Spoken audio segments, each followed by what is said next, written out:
by the time you come to verse 27, what they said was, we came to the land that you sent us to, and surely it's exactly as promised. It flows with milk and honey, and these are some of the fruits. So what they're saying is, the first report is, yes, it's a beautiful land. There's plenty of fruit. It's a very fertile land, as we still know to this day. So that part of the report was good. But then when you come to verse 28, the people, they said, the people that are living there are very powerful.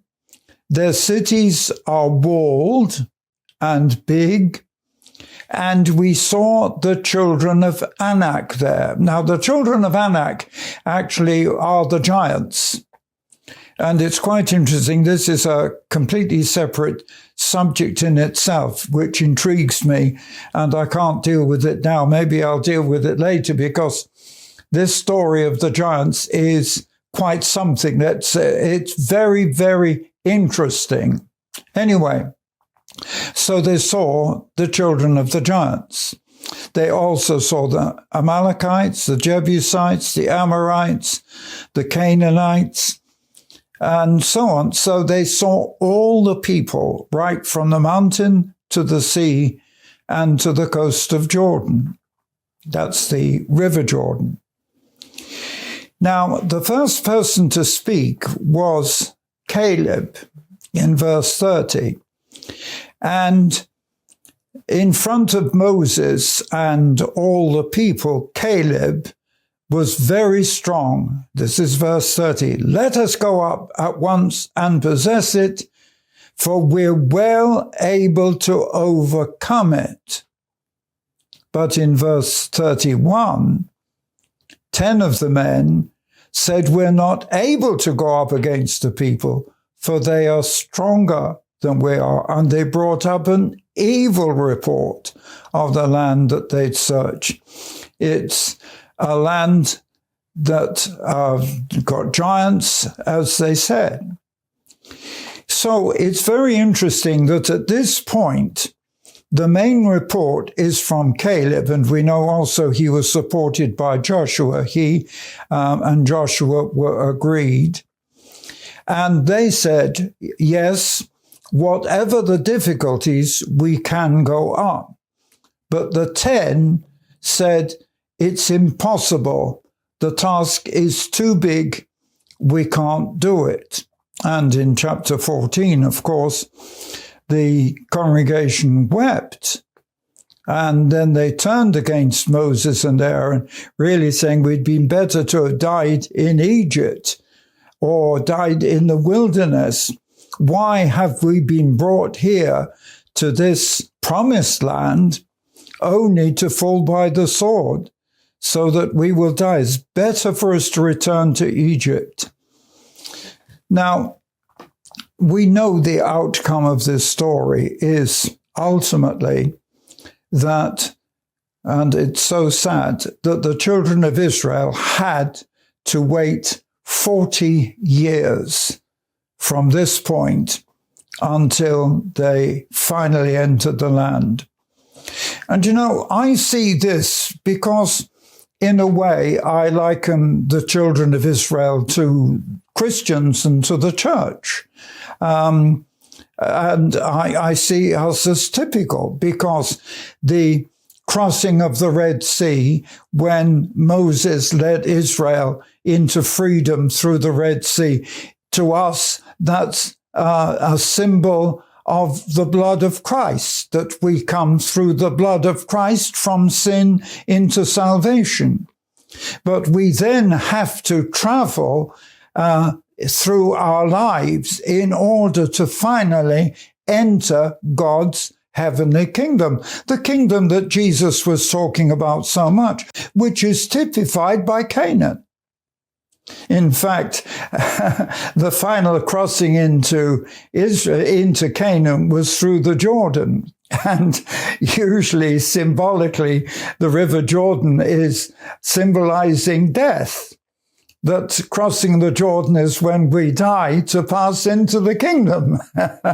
So there is so much symbolism. But the thing that disturbs me is that because of the lack of faith, the children of Israel could not enter the land for 40 years. And you know, this has always been a tremendous challenge to me in my life, because it seems that all my life I've faced challenges. But you see, if you look at the background of these people, they had, within the last 40 days, they had seen, well, just over 40 days, probably 50, they had seen the miracles, the 10 plagues. They'd seen the death of the firstborn in Egypt. They had escaped. They had seen the miracle of the crossing of the Red Sea, and it was a powerful miracle. I mean, the crossing of the Red Sea, because the Red Sea at the point where they crossed was not shallow, and it not only made a crossing point for them, but it destroyed the Egyptian army. So there were two miracles in that, which they had witnessed only a short time before. And yet, now, 10 of the leaders are saying, despite all those miracles which were so fresh in their memory, they said, we cannot go into this land. The people are in fortified cities. They are strong, and we are not strong enough to defeat them. I'm shocked, because they had to wait 40 years ultimately to enter into the promise which God had given them. And you know, all my life I've seen this as a challenge to do what other people see as impossible. It started even all those years ago when I was just 29 years old and faced with the challenge of attending this big conference in Jerusalem, which would be held for the first time in 2,000 years, a conference in Jerusalem on the day of Pentecost in the upper room. Now, everybody said I couldn't do it. Oh, yes, if I had the money, I could buy an air ticket and I could go. I didn't have the money. You know the story. And I determined to drive there by car. But the thing is, everybody said it was impossible. Even my own father, up until 3 weeks before I left, was praying for 2 years. My father was praying that God would stop me because I would die. Everybody expected me to die. I don't know what my poor wife thought. I didn't discuss that with her. I was just afraid that she might say no, and there's no way that I would accept no. But you see, my life started. That's what changed my whole life, as you know, because not only did I receive the blessing that I sought, and that's another issue on the day of Pentecost in 1961, May 1961, yes. But not only did I receive that, but that one journey was to change the whole of my life and open up the door that God needed for me. Because being on television, you know, if in England, if English people do anything stupid, they usually end up on television.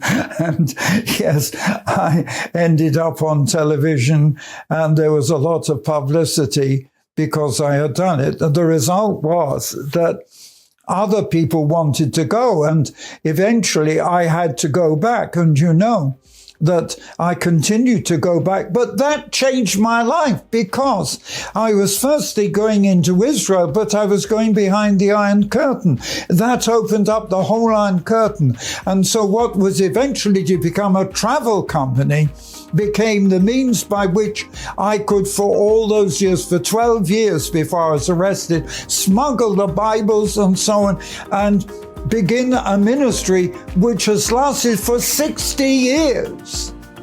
because out of my 75 years, 60 years have been spent working in the former Soviet Union, in the communist countries. And all of that came because I did something by faith.